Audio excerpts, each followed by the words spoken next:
Oh baby, we got ourselves a little ship. Well, not a little ship, he's a cruise ship. The CPA has been going between 2 miles and 0 miles, although it's just changed. So one of the things I'm going to do is see if he is changing his course. So his course over ground is 10, and that's one thing I'm going to monitor. He's still so far out I can't even see him, but this is one of those things that comes up every once in a while. It's like, well, how drastic do I need to start altering things when there's going to be a close point of, you know, because I'm a sailboat, so obviously I'm kind of all over the place a little. I'm not holding a steady course like these guys would. And, you know, should I call them on the radio? Do I need to divert or anything like that? I'm like, no. What you want to do is keep your course, check out your conditions. If it were foggy, if it were rough, if I was restricted in my ability to maneuver a little bit, I'm on the open ocean. It's a nice day.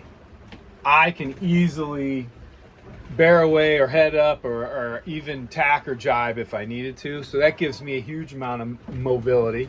Let's see how it goes. Once this cruise ship gets within, you know, say 5 miles, then you reassess, see how close things are. But I do have my radio on just in case they're getting antsy and they want to contact me. All right, well, we've gotten closer within about a 5-mile radius. I think you can see him out there.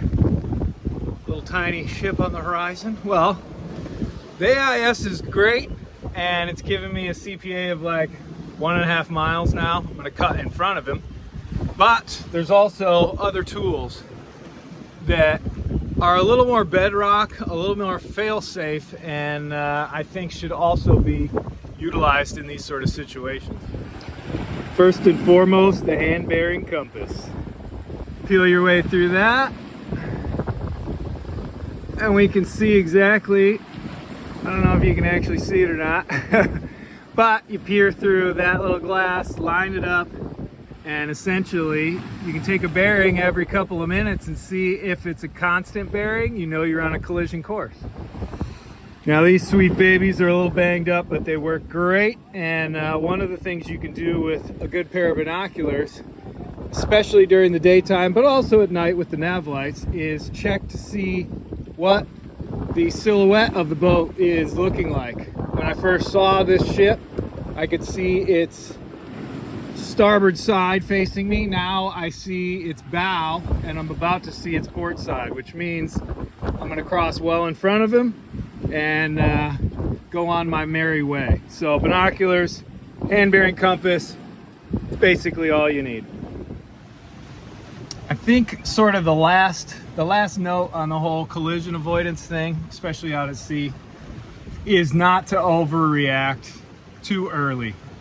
Because if you start changing your course, the next person doesn't know what the heck you're doing. And it's one thing if you're just gonna dodge them and go way behind, make a big alteration, so that you can, I don't know, continue cooking your spaghetti or something.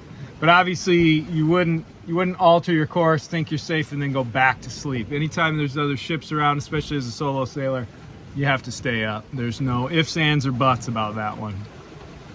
But yeah, keep monitoring until she's well past and gone and no longer a threat, and then you can go about your merry way. Hopefully that helped.